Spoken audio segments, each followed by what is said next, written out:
आज के बदलते दौर में समाज सेवा की बातें सिर्फ किताबों और भाषणों में ही अच्छी लगती हैं, लेकिन धरातल पर कितने लोग उसे करते हैं उसे आप भी भली भांति जानते हैं।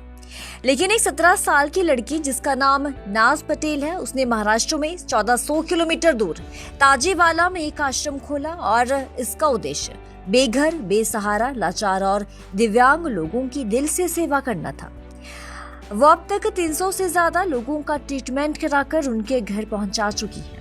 अब उनकी पहचान नाज पटेल से नहीं बल्कि गुरु माँ के नाम से है, क्योंकि उनकी गुरु माँ का साल 2022 में 102 साल की उम्र में इसी आश्रम में देहांत हो गया था।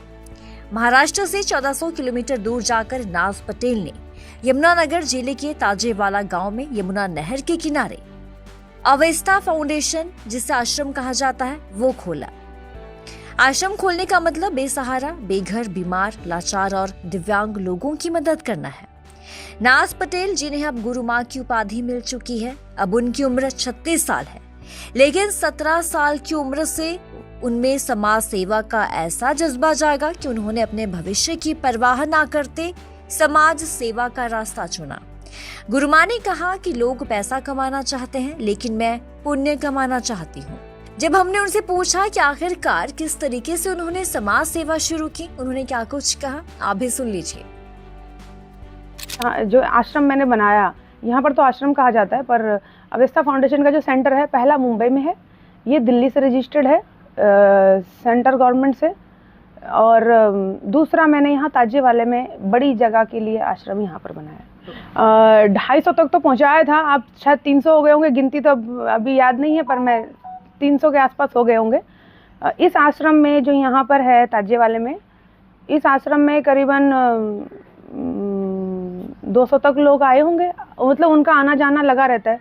कई लोगों की यहाँ पर डेथ हुई, 4-5 लोगों की, और करीबन 15-20 लोगों को घर भी पहुँचाया है।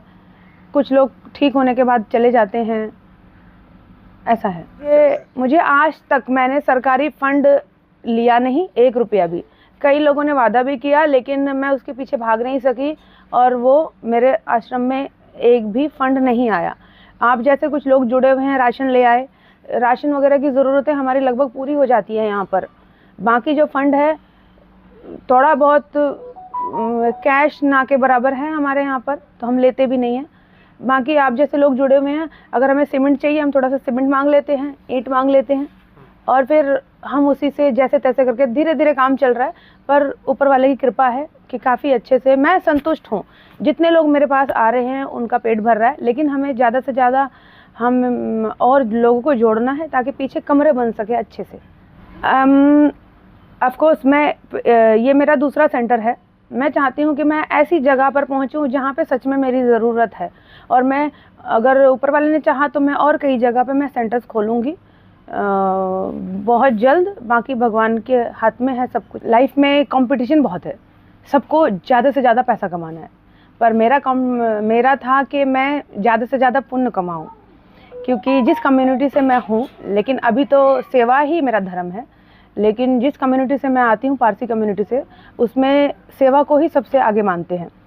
तो मैं रतन टाटा जी के मार्ग पे चलना चाहती थी, तो इसलिए मैंने जीवन ऐसा चुना कि मैं लोगों को जीवन दे सकूं। वैसे पैसा कमाने वाला रोबोट तो कोई भी बन सकता है, लेकिन मैं यहाँ के लिए नहीं, मैं वहाँ के लिए प्रॉपर्टी कमाना चाहती थी।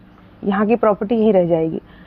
तो हमारे पड़ोस में एक अंकल थे जिनकी भूख की वजह से डेथ हो गई। ये 2007 की बात है, तब मैं काफ़ी छोटी थी।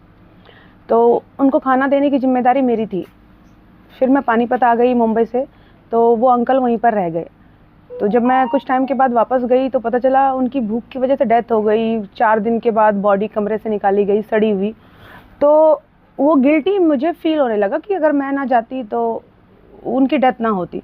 तो उस गिल्टी को कम करने के लिए मैंने और लोगों को ढूंढ के उनकी भूख या उनकी ज़रूरत का इंतज़ाम मैं पूरा करने लगी। फिर धीरे धीरे ऐसा हुआ कि अब मैं खाना तो दे रही हूँ, खाना तो उनको सड़क पे कहीं ना कहीं से मिल जाएगा। उनको चाहिए मेडिकल केयर, घर देखभाल, तो उसके लिए मैं अपने घर में लाने लगी।